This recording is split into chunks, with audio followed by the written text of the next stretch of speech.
Oh. Okay. Good morning, everyone. Good to see you all. For those of you who were with us last week, please bear with us that we have some new faces here, so we're actually going to review. Okay. Again, this is part 2 of last week's topic, brain death. We're talking. Yes, the mic, Clegg. Good. Part 2 of brain death. Okay, quick overview. In 1981, a majority of the states accepted the Harvard criteria, the whole brain standard, which means then if the brain is non-functional, the brain is not influencing the circulatory systems of the body, the brain is rotting, the entire brain is rotting, including the brainstem, the person is considered dead. And therefore it would be legal and recommendable to take the organs from this person, to donate them, to transplant the kidneys, to transplant the heart, or whatever else could save lives. Obviously, this generated a very strong halachic debate. We talked about the RCA, the Rabbinical Council of America, commissioning a group of rabbis, Rabbi Herschel Schachter, and sorry? Too loud? No? I tell you, reminds me of a story. I was at a restaurant and somebody told the waiter it's too hot. So he said, "Okay, I'll lower the temperature." Somebody else came and said it's too cold. He says, "Okay, fine." Keeps on keeping. It's already the 6th or 7th time. Told the guy, said, "How do you have patience?" He says, "I didn't touch the thermometer." Okay, I'm going to take my jacket off. Okay, so anyways, from this RCA commission, a number of rabbis, Rabbi Gedalia Schwartz and Rabbi Moshe Tendler, maintain that the brainstem, Rabbi Moshe Tendler, who was most vocal about this. He was very adamant. If you ever heard his speeches, he was very strong-minded about it. He was very passionate about it. He said that if there's no more blood flow to the brain, the person is maybe not anatomically decapitated, but he's definitely virtually decapitated, and therefore the person is definitely considered dead. And he considered it immoral to consider the person alive, to refrain from taking those vital organs from that person and saving 6 or 7 other people. Okay, he was very vocal about this. He already wrote to his father-in-law, Moshe Feinstein, as a number of tshuvas. We're going to look at it in the reference sheet. Basically, the doctors would take a harmless radioactive dye, put it into the bloodstream, and on the X-ray machine, they can see exactly where the blood is getting to. And if they see that if there is an abrupt cutoff of blood to the brain, you know that the brain is starting to degenerate, and therefore the muscle tissue in the brain is starting to decompose. There's no way that the brain could be impacting the body, and therefore the person is dead. Rav Moshe Feinstein accepts the validity of this test. Part of the debate was whether or not the test is reliable enough. However, Rav Moshe Tendler, who was a professor of biology in Yeshiva University, he also sat on the medical ethics committee there. He maintained very adamantly that this test is completely reliable. Okay, that's a quick, is reliable, and therefore he took great issue with the poskim that opposed him on the issue. My brother-in-law, Eli Myers, who learned in YU, says that word was it in YU that when this commission sat together to judge the case, it was basically a shouting match between Rav Herschel Schachter and Rav Moshe Tendler. Okay, that's what they said in YU. Okay, I can personally verify, I wasn't there, but they were the two. Now, Rav Aaron Soloveitchik, the brother of Rav Yoshe Ber Soloveitchik, most of you have heard of him, I'm sure. He also sided with Rabbi Herschel Schachter. He was opposed to regarding somebody who is brain dead, for lack of a better term. He was opposed to considering that person dead. Okay, so he maintained that you would not be allowed to take the organs of this person to save other lives. If you did that, that would be tantamount to murder. So we have a very important debate here. A number of poskim maintain that taking the organs from somebody who we call brain dead, that would be tantamount to murder. And Rav Moshe Tendler and others maintain just the opposite, that by not considering this person dead, you are denying life to 6 or 7 people that could be saved from those organs. So obviously, this is a very important machlokus. So now let's just quickly review some of the sheets, some of the sources that we saw last week. Again, as I mentioned, those of you who have heard this already, bear with me. I need to do it again briefly for those of us who are not with us last week. Okay, yes. Are you allowed to kill somebody so other people can live? That's a wonderful question. That's what we're going to address right now. That's a good question. Okay. So I'm going to do this fairly quickly, so please bear with me. Number 1 in the reference sheet, we talked about a treifa. A treifa is somebody who has sustained an internal or an external injury that will inhibit him from living more than 12 months. Okay? So the Mishnah in Chulin gives us a list of injuries that render the person a treifa. And number 1, I put it in bold, nikav krum hamayach, there's a puncture in the membrane of the brain. Okay, there's a discussion how large the puncture needs to be. And it's the 3rd page, it's called part 2, and it's numbered number 1. Okay, sure. Okay, so nikav krum hamayach. Okay, I'm going to jump to number 3 in the reference sheet. The Rabbeinu Avadu Bar Tanura, based on the Gemara, says that the Chachamim said that if the puncture is the size of a sela, the Tiferes Yisrael says that that's approximately 1/3 of a tefach. A tefach, based on archaeological evidence, is a little bit less than 8 centimeters. So we're talking about 2 centimeters, a bit less than 2 centimeters. Okay, if that's the size of the puncture in the membrane, that person will not live for 12 months. Let's move on in the reference sheet. Okay, I'm going to jump to number 6 in the reference sheet. I'm quoting Tosfos from Chulin, Daf Mem Beis Amud Beis. Yesh b'nei adam harbei shenital megulgoyla shelahem yoiser. There are some people that have some of their skull removed, and they still live. So Tosfos' conclusion is that we're talking about somebody who has a part of his skull broken. Also the outer membrane. We have the outer membrane and we have the inner membrane. So the outer membrane is also punctured. So a person is missing part of the skull. Where the skull is missing, there's also a puncture in the outer membrane. Tosfos says that this will inevitably lead to a puncture of the inner membrane, and that will cause the person to sustain brain damage, and therefore the person will not live for 12 months. So my humble position is that if somebody's rendered a treifa because the membrane is punctured, kal v'chomer, all the more so, is somebody certainly a treifa. I mean, he could be considered completely dead. But it's hard to argue, or impossible to argue, that the person is not a treifa. For a person, if his entire brain is dead, he is certainly a treifa.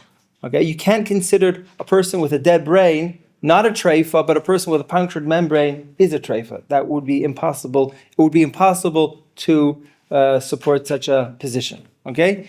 Anybody disagree? Do we have everybody's on the same page on this? Yes. Yeah. When you have a treifa, Yeah. how long is that? The doctor say he's going to live 30 days, 90 days. How long will he live?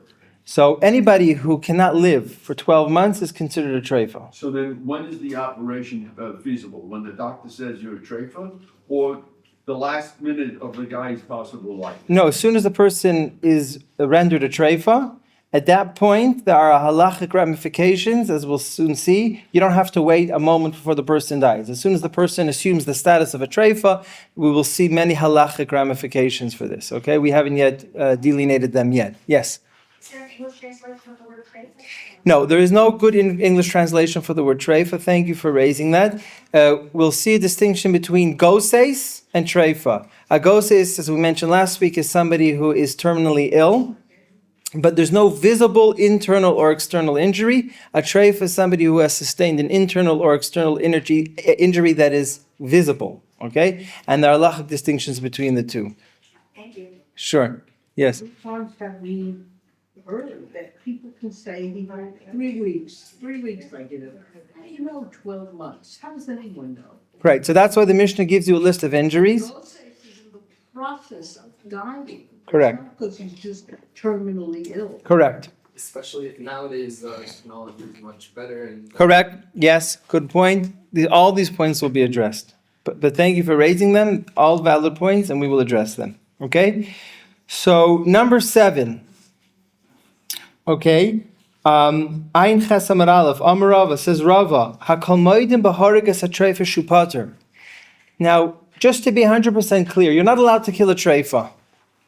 Okay? It's completely prohibited, according to Halacha, to kill a treifa. Certain countries, Canada and certain European countries, have permitted what they call euthanasia. I don't know, for those of you who last year, I shared a story from a close family member in the Chevra Kadisha. Does anybody want to hear the story again, or should we just move on? Okay, we'll tell the story again. Harry, you're getting really bored, I can see. Okay. So anyways, the story goes as follows. I know the story firsthand.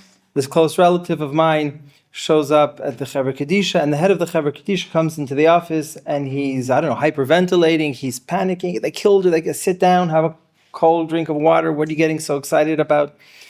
So he said, they killed her. What are you talking about? He says, I got a call this morning, pick up the body. I received the address. I showed up with a Chevra Kadisha truck to pick up the body. I walk in, I see a woman sitting there on the couch.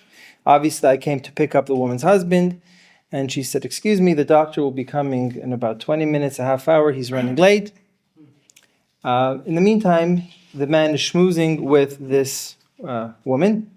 She's a Holocaust survivor, Auschwitz, Buchenwald. She's talking about her experiences during the Holocaust. And the doctor knocks on the door and says, hello. He comes with his briefcase. And the doctor says, excuse us for a moment. We'll go into the other room. 20 minutes later, the doctor comes out. He says, okay, you can take the body. She says, but where's the missus? She says, she's inside. Where's the what? Where's the missus? Where's that woman with whom I was speaking on the couch? So the doctor says she's inside. He goes inside, right? She was the body that he had to take. Okay, the doctor basically went in, gave her a lethal injection. Okay, and put an end to her life. That is a story that I know firsthand. In Canada, that was permitted under the law of euthanasia. Yeah. So my father was dying in the hospital. Yeah. A religious doctor came. He told us, everybody on the floor for Shabbos. I was there with my mother. Yeah. And he told the nurses there has to be quiet on the floor. He's going to die. So my father opens his eyes. There were 2 boys from Satmar. Yeah. And he says to me, did my birthday pass? I said, yes. Purim, yes. I said, Purim. 2 weeks before Purim. I said yes, because he was born on Purim, and I knew he wanted to live until it would be Kares. So then he looks at these 2 Satmar boys, and he asked them, did Purim pass? And they said, no, it's 2 more weeks. He kept himself alive. For another 2 The doctor weeks. that came on Shabbos was shocked that he was alive. He kept himself alive till Purim. He died on Shushan Purim. Wow. You should. So you can't. You can never know. Yeah. He- The doctor was sure he was dying. He was going to die. His chus should stand for us. His chus should stand for us. Thank you for sharing. So you have it. Now, I want you to bear in mind this story because it's going to relate to something that we're going to address at the end of this year, and that's about nemonos haroifim. What is the halachic protocol for trusting a doctor when the doctor says the guy's dead? Okay, so I'm putting that on hold. I just want you to bear in mind that's going to be a discussion. Okay, so b'haragas hatreifa. So if somebody murders a treifa, obviously the person has committed a very severe sin. However, he cannot be subject to the death penalty. In other words, he hasn't committed the full-fledged murder that could warrant a death penalty. But goses, remember we talked about the distinction between a treif and a goses. A goses is somebody who was terminally ill. The Gemara says, rov gosesim, the majority of goses, of people that are goses die, a minority survive. Okay, so that addresses the point that you made. Yes, there are rare instances where somebody was a goses, somebody that's terminally ill, he could survive. It's happened. It's rare, but it could happen. A treifa is somebody who sustained an injury which makes it impossible for him to survive. If somebody survived as a treifa, then that would be a miracle. So the Gemara in Sanhedrin, as we said, that if somebody kills a treifa, he's patur. Now, I remember at the end of last week's share, somebody came to me and says, you mean you don't consider a treifa alive? You don't consider the person alive, as his life has no value? So I said, no, on the contrary. You're even allowed to be machalel Shabbos. You're allowed to do anything on Shabbos that would otherwise be prohibited to save a treifa. Because it's called chayesha. Chayesha means a person that could live according to a number of poskim. That means chayesha, even if the person can live less than 12 months. But you are machal Shabbos even for chayesha. However, if you kill the treifa, you cannot be subject to the death penalty. Okay, I like the fact that Rashi there, number 8 in the reference sheet, gave us an example of a treifa, and Rashi used the example of nikav haveshed. Okay, the windpipe was punctured, or the krumamayach, or the membrane of the brain. Rashi uses an extreme language, gavra ketila chashuvlei. Some people found that wording offensive, but it's a very from a very technical halachic standpoint, as offensive as it sounds, he's considered a walking dead man. Okay, even though you're allowed to be machal Shabbos to save him, but when we're dealing with the technical requirements to inflict or to execute someone, he's considered a gavra ketila. If that's not bad enough, look at number 10 in the reference sheet. Okay, the Yad Ramah is addressing a case in the Gemara. A guy was murdered by a gang. Okay, so 10 guys lined up with baseball bats and started beating the guy up, and the guy was killed. So says the Yad Ramah, I'm going to reading the bold. Nira le'inayim shupater de gavra ketila katal. The person who gave let's say the last person that smashed him on the head. Right? At which point the victim was a treifa. That person again, gavra ketila, he killed a dead man. Va'afilu nefesh kol dulaka. He's not even considered a nefesh altogether. There's no good English translation for the word nefesh because it's very nuanced what a nefesh is. A nefesh is a soul, a body, a life, but again, that has to be taken with a grain of salt. Interesting that he uses that lashon. He's not even called a nefesh koldu because he's a treifa. I mean, you would be machal Shabbos for him, but he's still not considered a nefesh koldu. And by the way, we have a precedent in halacha for that, a fetus. Okay, we talked about abortion in our OUisrael. You could be machal Shabbos to save a fetus, even though a fetus is not a nefesh. He's not a nefesh. The pasuk in Parashas Mishpatim says nefesh tachas nefesh. The pasuk in Mishpatim describes two men in a fist fight, and one man accidentally punches a pregnant woman. If he causes her to miscarry, the Gemara says there's no ason, there's no loss of life. There's no ason, there's no tragedy, for lack of a better translation. If the man accidentally kills the woman, and if he had intent, then it's nefesh tachat nefesh. Says the Maharal in his commentary of the Chumash Aryeh, that nefesh tachas nefesh means that if he killed the mother, he's killed a nefesh. The clear inference is that if you killed the fetus, you didn't kill a nefesh. Okay? You did not kill a nefesh. A fetus does not have the status of a nefesh. That's what the Rashi says it explicitly in Sanhedrin Ayin Beis. The Yad Ramah, we collected about 20 different Rishonim that say explicitly that a fetus is not a nefesh. However, the Ramban quotes the Bahag, the Baal Hilchos Gedolos, Rabbi Yehuda Yigon, that says you can be Machalel Shabbos to save a fetus. Not only can you be Machalel Shabbos to save a fetus, you can even be Machalel Shabbos to save a fetus that has not yet reached the 40-day mark of pregnancy. We saw the Gemara in Yevamos. The Gemara in Yevamos says that until the 40-day mark of pregnancy, we relate to the fetus as maya ba'alma. Okay, it's considered like water. It's much more than water, but for certain halachic technicalities, we regard the fetus as water. So therefore, the poskim are much more permissive about performing an abortion before the 40-day mark of pregnancy. Yeah? Any halachic ramifications for a treifa? Like a kohen is a treifa, you let him do him? Yeah, you can let him duchen. He's allowed to duchen. You could be Machal Shabbos to save him. There's no reason why he shouldn't be allowed to duchen. Sorry? Yeah.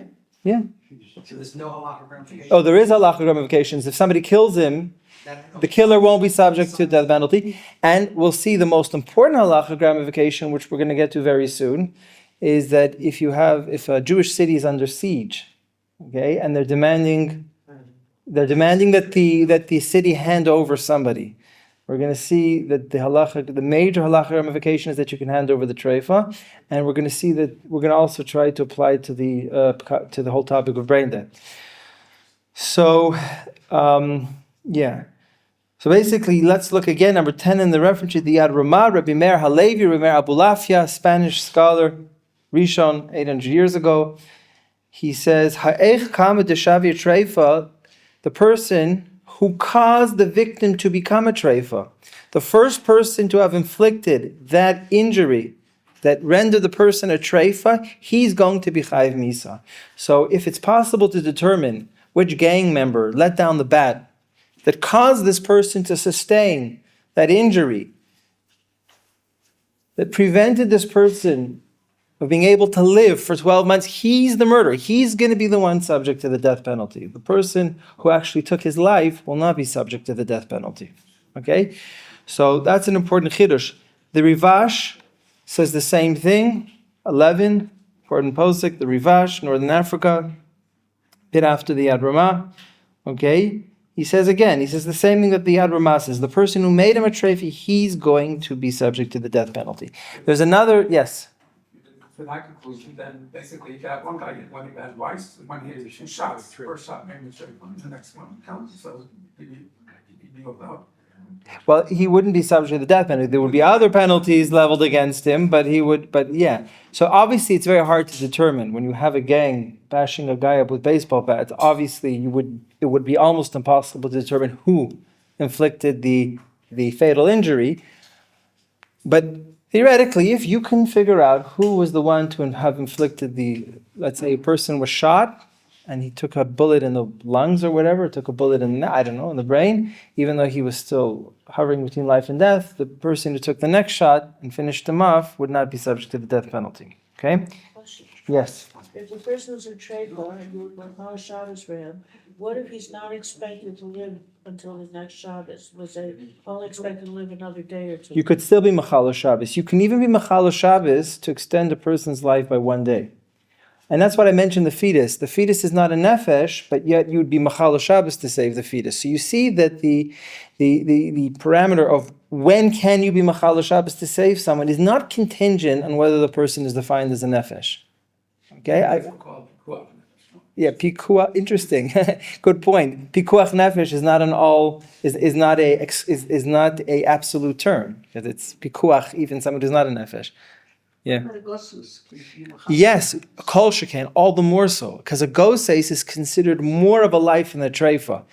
Because a goses is somebody who has a terminal illness, but there's no visible internal or external injury. A goses is more alive than a treifa. If somebody kills a goses, he's chayiv misa. With goses at the end of the terminal illness, when the breathing starts to slow down. Yeah. And you know that he's in the process of dying. It's not somebody who's been diagnosed with a terminal illness. Correct, but because there is a miyut, there are cases of a goses recovering. I know such cases. It's very rare, but since there's a miyut of people that have been in that stage of being a goses and have recovered, you can look online. They have documented cases of it. Obviously, it's rare. But since it exists, so therefore a ghost is considered a full life. Okay, even people have been in the process of dying. Because I thought the halacha was that you can't do anything with fear. Correct. You're not allowed to hold the hand of a ghost. It's interesting. The Rambam quotes. The Rambam says if somebody touches a ghost, he could be shofech damim. So about 4 years ago, I gave a shir on brain death, and I asked the crowd, "Does anybody know a heter to hold the hands of a dying man or woman?" I know that it's common. I know with relatives that when the person was dying, they had relatives holding the hand. So the Rambam says you can't touch a ghost. So what's the heter to hold the hand? So I asked the crowd. I got an email back. It was actually a neighbor of mine. She lives in Harnov. Her name is doesn't make a difference. So she sent me a psak that was written in the Nishmas Avram, I think it was Professor Steinberg's sefer, and in there he quotes Rav Shlomo Zalman Auerbach and says you're not allowed to touch a ghost. However, if holding the ghost's hand will give him comfort or give her comfort, so it won't hasten the death. On the contrary, the reason why the death could be hastened is because it could disturb the ghostes. But if holding the hand is going to alleviate the fears, we know that from a woman who's giving birth, you're allowed to light a candle for a woman who's giving birth to alleviate her fears. If a sick person's fears are alleviated, they have a better chance of surviving. So therefore, Rav Shlomo Zalman paskin that it's much. Rav Shlomo Zalman doesn't give a heter; he just sees it as being logical. It's just simple logic. Okay, I was afraid to say just based on logic. If the Rambam says you touch a ghost, you're killing him. I'd just say, okay, logic tells me that if you. But we have Rav Shlomo Zalman Auerbach. Right? It's his problem. He gave the psak. He's good enough to rely on. Okay. So now. So there are a few other examples of that in the Talmud. I'm going to skip them. Examples, different ramifications. You can look at them when you get home. Number 12, 13, 14, 15, 16 in the reference sheet. Okay? Different ramifications of regarding a treifa as a gavra ketila. Okay, so now here we're getting closer to the major nafkamina. Let's look at number 17 in the reference sheet, and this addresses one of somebody's question here, I don't remember who. So, Gemara Psachim says that there are 3 cardinal sins for which you need to give up your life in order not to violate. Okay, we all know that. Shvichas damim, murder, avodah zara, idol worship, and gila rayos, and sexual transgressions. The Gemara goes through each of the 3 to determine the source. How do we know you need to give up your life so as not to commit any of these 3 cardinal sins? So that when the Gemara discusses murder, the Gemara says it's just logical. Look at the bolded section in number 17 in the reference sheet. How can you determine that your blood is more red than the other person? Okay? So, for example, the Rambam, take the Rambam, the great Rambam, one of the greatest figures in Judaism. Okay? So, the Rambam is told, look, there's this guy in front of Tachaneh Merkazit. He sleeps on a sleeping bag. He has a can in front of him. He reeks to high heaven. He doesn't do anything productive. He just lies there in front of Tachaneh Merkazit, mentally ill, on drugs, alcoholic. Okay, the Rambam, kill him and then we'll save your life. So whose life is more important, the right life of the Rambam or this homeless man? We have no right to decide. The Torah does not give us that privilege, that authority to decide whose life is more important. In Halacha, we don't know whose life is more important. Who says your blood is redder than his, and therefore, whenever you don't know, you opt for inaction. Shev va'al tasa'adif, don't do anything, and therefore you cannot murder somebody even to save your own life. Number 18 in the reference sheet, the Yerushalmi and Shumas. Right? I've mentioned this before. A Jewish city is laid siege. So the Goyim say, hand us over someone or else we'll kill you all. You can't hand over anybody. We had such a case like this in Tanakh. Sheva ben Bichri revolted against David HaMelech. Yoav, David's king, is sent to subdue the revolt. So they say, hand over Sheva ben Bichri. And the Isha Shunamis, no, not the Isha Shunamis, Chazal say her name, she was actually Asher bat Serach bat Asher. She took the head of Sheva ben Bichri. She convinced the townspeople to hand over Sheva ben Bichri. So the Gemara says Sheva ben Bichri was identified. So since they said we want Sheva ben Bichri, so because he was identified, the Yoav, or in our case the enemy, says we want this man, then you're allowed to hand him over. But if the enemy doesn't tell us who they want, they said pick you a guy, just hand us over someone. And he didn't tell us who to hand over. The whole city has to die because nobody has the right to say him, her, or nobody can choose who to hand over. Okay? If somebody wants to volunteer and save the town, that's a Roy Klein in the Second Lebanon War, Hashem Yikom Damav, he jumped on a grenade to save his comrades. Okay? He made that decision. Right? Okay, it could be that the laws of war are different, right? The Nitziv and the Rav Brisk say that there are different halachas when it comes to warfare. But I'm saying just to take the principle, he volunteered to die. So if somebody wants to volunteer to hand himself over to the enemy, that's something they can do. But we have no right to choose who has to be handed over to the enemy, and therefore, even if that results in the entire town being destroyed. Says the Meiri, sorry? Jew or non-Jew, That's another discussion. We'll hold that. We'll put that on the side for now. Okay. So the Meiri says that if there's a treifa in the town, you can hand over the treifa, because if the treifa is considered a gavra ketila, so you no longer apply the svara of my chazis the damach samach tfeh. In fact, a person who's not a treifa, his blood is redder than the person who is a treifa. So the enemy says, hand this over someone. Any treifas in the town? Okay, yeah, I heard somebody who has a hole in his head. He's got a lachen cup, so hand him over. Okay. As we said, if somebody's got a hole in the head, then he's a treifa. I should mention that Rav Chaim Ozer Grudensky, the Achiezer, says that obviously that's in the absence of medical treatment. That means to say, if medical treatment could prolong the person's life, obviously the person will not have the status of a treifa. Many poskim have taken this position of the Meiri. Number 21, the Shari Knesses Hagdoila. Right? The Yavitz. Number 22, the Minchas Chinuch also gives the same psak. A lot of them don't quote the Meiri. Let's look at number 22 in the reference sheet. Like, I just want to read the Minchas Chinuch together. Even if they didn't identify who they want. However, if there was a treifa in the city, it wasn't just the Minchas Chinuch. It was those Rishonim that preceded the Minchas Chinuch. The Ad Ramah, the Rivash. He's not called a Nefesh. Imkein muter l'masrei u'lahatzal atzmam deloy shayach hasvar de ma'chazis. You cannot invoke the reasoning of ma'chazis. Ma'chazis says, who says your blood is more red than his blood? Well, if he's a treifa, he's called a gavra ketila. He's a dead man walking. He's not a Nefesh, so therefore you can hand over the treifa. Number 23, the Tiferes Yisrael and Boaz has a long essay regarding when Jenner came out with the inoculation against the smallpox, so he wrote a whole tshuva, and he got into this discussion about whether or not you can hand over a treifa to save a shalem. He comes to the same conclusion. Number 23. Number 24, the Shud Beit Yitzchak says the same thing. Number 25, the Shud Mishnah Halachos, that was Rabbi Menashe Klein. He was the Rav of Ungvar. He was a rabbi in Brooklyn, and later he moved to Eretz Yisrael. He was a great man, a big Bal Chesed, and a great posuk, Mishnah Halachos. He was famous for being the parplukta of Rav Moshe Feinstein. Rav Moshe Feinstein was very opposed to the Eruv in Brooklyn, and he supported the kashrus of the Eruv in Brooklyn. That was one of the things that made him famous.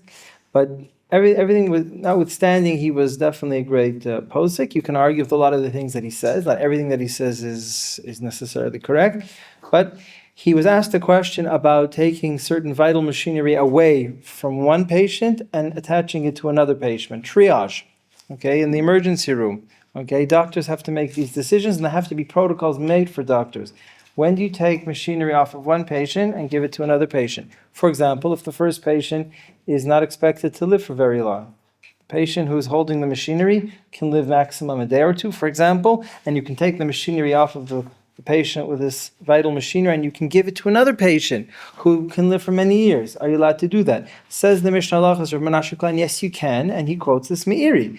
He says that because the life of the person who could live for many years is more blood, I say that in quotation marks, than the person who's not going to survive for only a day or two. Okay? So you can take a breathing machine off a treifa and give it Correct. to Yes, good point. According to these poskim, you can take a breathing machine off of a treifa and give it to a healthy person, and you can even give it to a goses, because we said a goses is considered more of a nefesh than a treifa.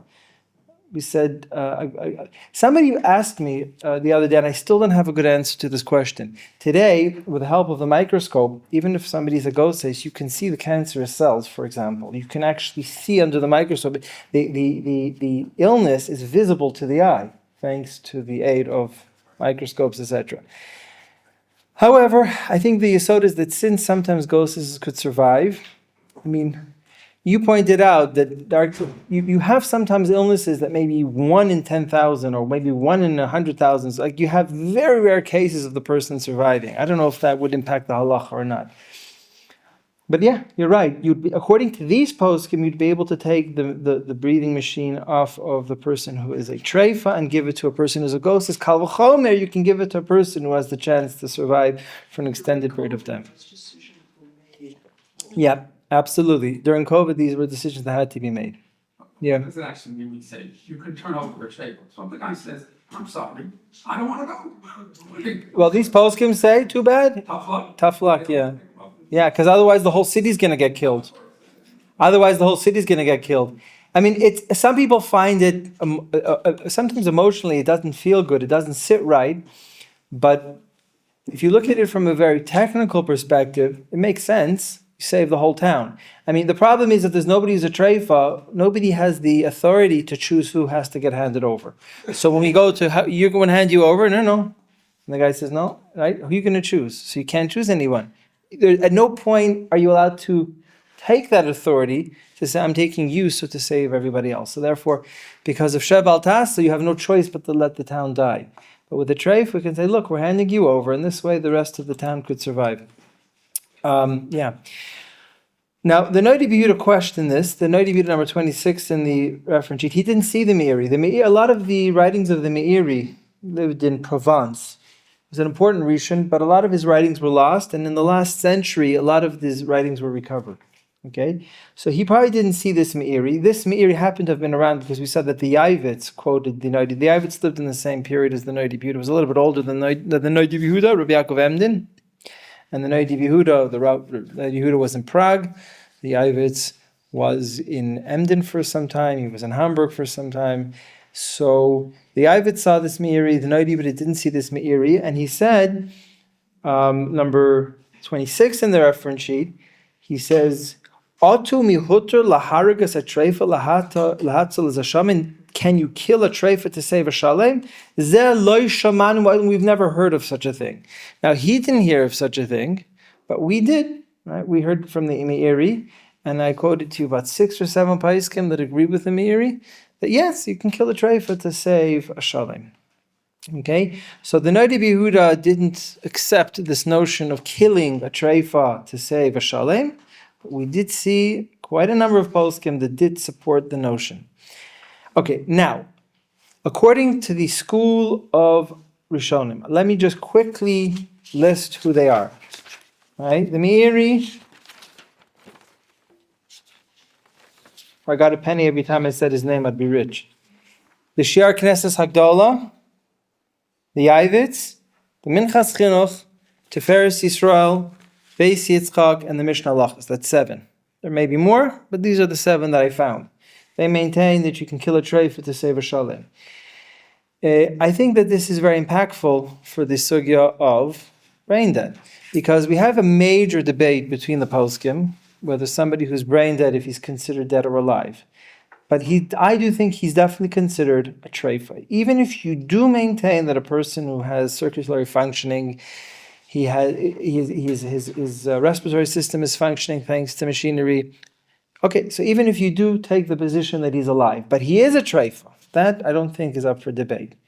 According to this school of poskim, you can kill him anyways because he's definitely a treifa. So you can save him, take his organs, and save a shalom.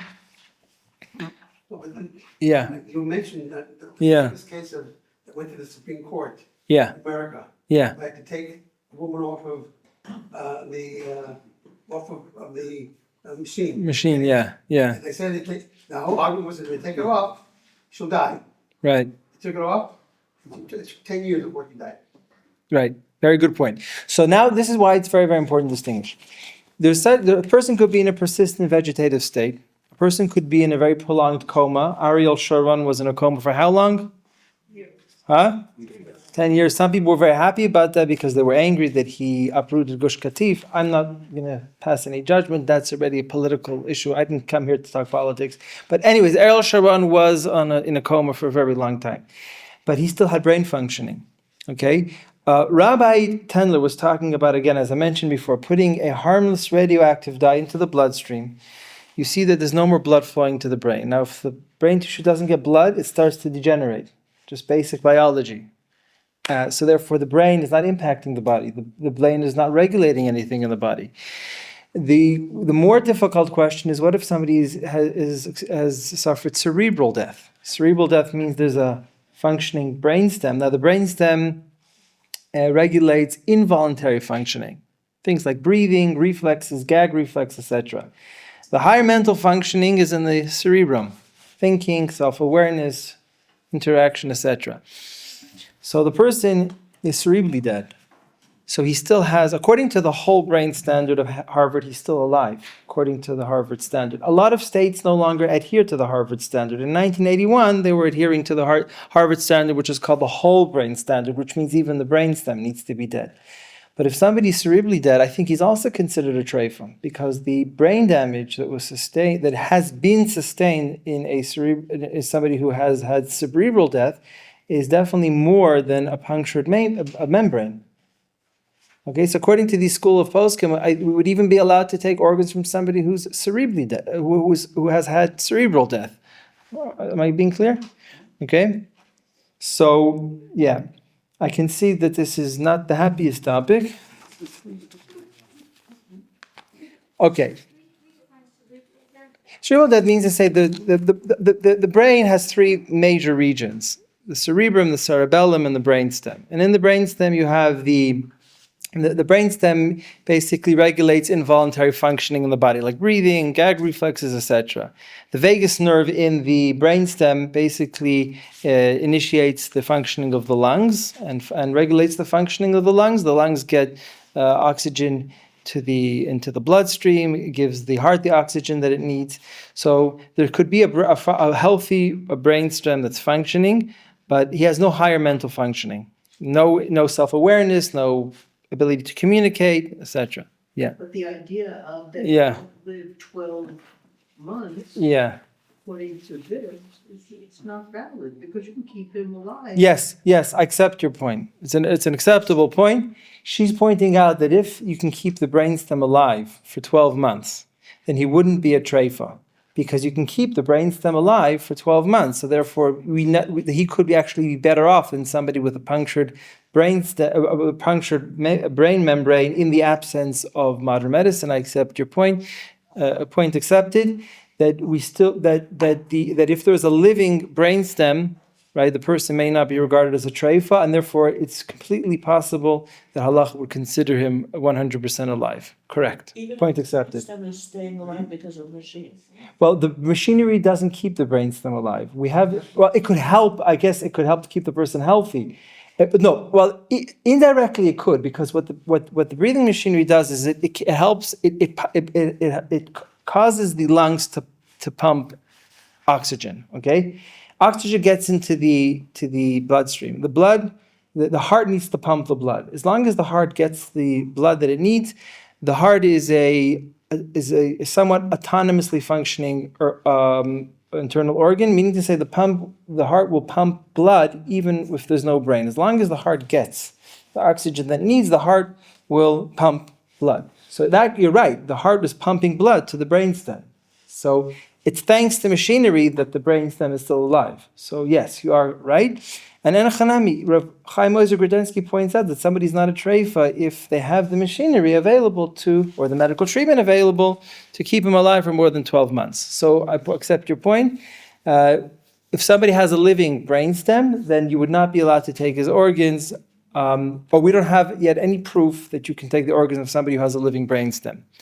What if somebody's completely brain dead, the whole brain is not getting any blood, how do we review him? So we did have a school of poskim, the Meiri and those other poskim that we mentioned, that he is a treifa, and therefore you can take his organs. However, what about according to the Noida Behuda? We haven't yet gotten the whole way. What time does the shir finish? 11:20. Okay, 11:20 sharp. Linetter will finish the shir. It's always good to know how long people have to suffer for. Okay. Number 30 in the reference sheet. What is the most quintessential death? Decapitation. Right. I think they have the new leader in Syria. Is it Giuliani's his name? I always get mixed up between him and the mayor of New York, former mayor of New York. I heard that he was holding up 2 decapitated heads. They were circulating things. When he was in ISIS. Now he's getting Kvoid Malachim in the White House. They're treating him, Trump is spritzing perfume on him, and this guy a few years later was holding up heads. Anyways, welcome to the new world that we live in, okay? Section number 2. So decapitation is the quintessential death. Number 30, the Mishnah in Olas, Hutzu Rasheim, if somebody's been decapitated, even if there's reflexes, he's still dead, okay? It takes a few seconds, right? For, the nervous system is still sending commands to the different limbs in the body, so even if the person's moving, decapitation is the finality of death, okay? A chicken, you shech the chicken and the chicken runs. Yes. Now, number 31, they quote the Gemara in Yuma Pehei, that if somebody's been recovered from rubble, it was a building collapse, an earthquake, so somebody's been pulled out of the rubble, so you check for breathing. Okay? The pasuk number 33, Kol asher nishmas ruach chaim ba'apov, anybody who had breathing in his nose died in the mabul. So they often quote this as saying, okay, if somebody is breathing thanks to machinery, he's alive because no, that's not a proof yet, because the Gemara Yom was saying, what is a indicator of life? Right? In the absence of modern machinery, if a person is not breathing, that's a irrefutable indicator or proof that the person is dead. But that doesn't necessarily say that if somebody is artificially breathing thanks to machinery, that he's considered alive. So we have to put that Gemara on the side. Number 35 in the reference sheet, Shul Chacham Tzvi. This was a very interesting story. We talked about it briefly last week. There was a girl who, they shechted a chicken, and she didn't find a heart in the chicken. She opened up the chicken, there was no heart. A heartless chicken. It reminds me of the story. The townspeople didn't like the Rav. So they sat down, they said, right, we're tired of this rabbi. So he said, well, we have a very small budget in the town. How are we going to get another rabbi? He says, what do we need a rabbi for? He says, who's going to paskin the chickens? So the head of the community pulls out a little paper and a pen. He says, how many chickens go to the Rav every year for a shayla? This is about, I would say, every week about 5 chickens. Amazing. Okay, so if we just threw out every chicken that had a shayla, it would cost us X. That's the salary of the rabbi? Worthwhile. Get rid of him. Okay? So the girl, she found a chicken without a heart. So she took it to the Rav, and whatever the Chacham Tzvi said, that there's no such thing as a chicken without a heart. If there's no heart, there's no life. So what happened to the chicken? What happened to the heart? Either she's hallucinating, or maybe the heart fell on the floor and the cat came and ate it up, but there was a heart there, and therefore the chicken is presumed to be a kosher chicken. There was another that we used to have at the time in Hamburg. They used to have 2 rabbis. One rabbi sat on the Kisei Rabbanos for 6 months, and then another rabbi sat on the Rabbanos for another 6 months, and then they alternated. So the other rabbi, I forgot his name, he disagreed, and it blew up. It became a big fight. And the first tshuva in Ayin Zayin, the Chacham Tzvi writes a very short tshuva. He says this shayla is a no-brainer. No chicken without a heart doesn't exist. There was a heart. That's it. The animal's kosher. Then all of a sudden, when the other poskim started disagreeing with him, and a lot of the Nishal David of David Oppenheimer, he was the main bar plukta against the Chacham Tzvi on this. He said that the chicken is a treifa. So then the Chacham Tzvi writes a long tshuva. He says this should be obvious to anybody that you can't have a chicken without a heart. But for the tipshim, for those foolish people, I'm going to have to prove to you that you can't live without a heart. And he quotes the Zohar. Okay, the Zohar tells us that the epicenter of life is the heart. The heart is where all life comes from. Okay, so therefore there's no such thing as life without a heart. On the contrary, the heart is the epicenter of life. Those who argued on the Chacham Tzvi, Rav Yonasan Eibshitz was one of them, Rav David Oppenheimer, they said that sometimes there's no heart, but there's a very small heart, basically a very compromised heart that's very, very small and could keep the chicken alive. And that's what probably happened with this chicken. It was probably a very small heart, and it was so small that she didn't notice it. It got easily lost. But it's entirely possible that this is a chicken with a very compromised heart that went unnoticed, and actually the chicken is a treif and you can't eat the chicken. To that, the Chacham Tzvi responded and said, if that was the case, the chicken would have not been so vital. The chicken was jumping around. The chicken showed a lot of life. He says, if that was the case, then you would have noticed. Now, it's interesting that the Yavitz, who was the son of the Chacham Tzvi, and he absolutely adored his father. He revered his father. In his eyes, his father was the greatest man to have ever seen. He was like, he wrote about his father, and he actually took the side of those who were chaylik on the Chacham Tzvi. And he said he found the Knesset Hagdayla that already talked about such a situation where you have a chicken with a very compromised heart, and that's probably what happened. It's interesting that when the Yavitz, Rav Yaakov Emden, attacked Rav Yonasan Eibschitz, Rav Yonasan Eibschitz became the Rav of Hamburg, and the Yavitz found certain kemeas, amulets that were being written by Rav Yonasan Eibschitz, and he found certain allusions to Shabsai Tzvi. So he had come to the conclusion that Rav Yonasan Eibschitz was a Sabbatean. So he tried to get Rav Yonasan Eibschitz removed from the rabbinic post. And the supporters of Rav Yonasan Eibschitz said that he has an axe to grind with Rav Yonasan Eibschitz, because Rav Yonasan Eibschitz took the side of those that argued on the Chacham Tzvi with regard to this big chicken controversy. It's interesting that they were fighting about chickens, right? Today we fight about, about drafting Charedim to the army, life, death. Then they were fighting about chickens, okay? Amongst other things, yeah. Why would anybody think you can't eat it? Because of David Oppenheimer, and said this was a chicken with a compromised heart, and therefore it's a treifa. The chicken is not kosher. So a poor person would lose their chicken. Unfortunately, yeah. Maybe not. Maybe a rabbi would say. Maybe the rabbi would pull out $5 and say, "Here you go." A rabbi would say. Yeah. So anyways, they all quote this Chacham Tzvi. The Chacham Tzvi talks about the heart as the epicenter of life. Now the truth is, it's interesting that if you look at number 38 in the reference sheet, the Zohar. Okay, look at the Zohar. In the paragraph, the first paragraph in the Zohar in Parsha Shlach, Daf Kuf Samach Aleph, basically says that the heart is the epicenter of life. And then look at the second paragraph in the Zohar. I put it in bold. Vahu liba, and that heart, it kasher, is tied to vitachid, and gets unified, b'mocha ilah, with the brain that resides above. So now I'm going to tell you something that's a total no-brainer. If there's no life without a heart, kol shekain kal v'chomer, there's no life without a brain.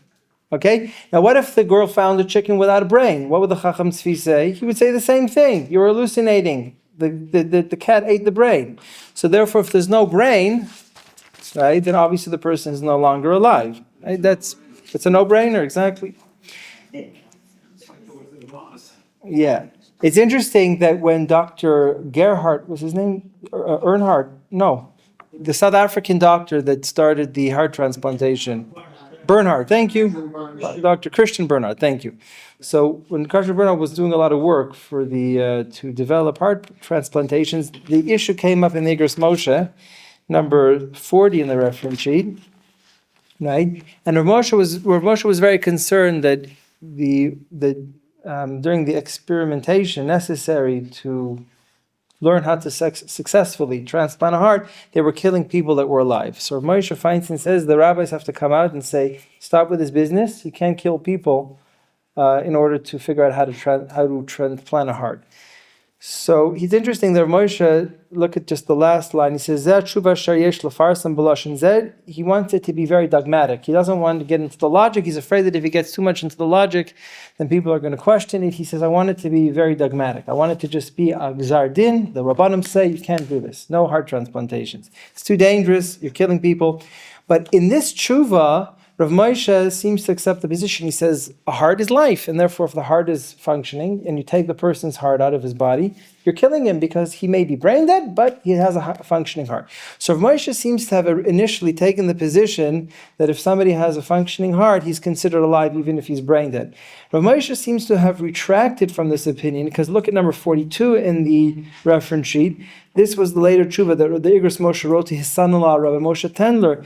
And look at the bold section, number 42 of the reference sheet. The Kavan Sha'ata Omer, Sha'ata Iken Isayin, Sha'roifim Gedolim Yichaylu Levar Aidei Zrikas Eza lachluchas baguf. You tell me that there's this experiment where the doctors can put a harmless radioactive dye into the bloodstream, and then they could see that there's no blood going to the brain is degenerating, the brain is decomposing, so therefore you can rely on this test. Rav Moshe accepted the testimony of his son-in-law that this is a very good test and it's reliable, and Rav Moshe seems to say therefore he's virtually decapitated, he's no different than somebody who is anatomically decapitated.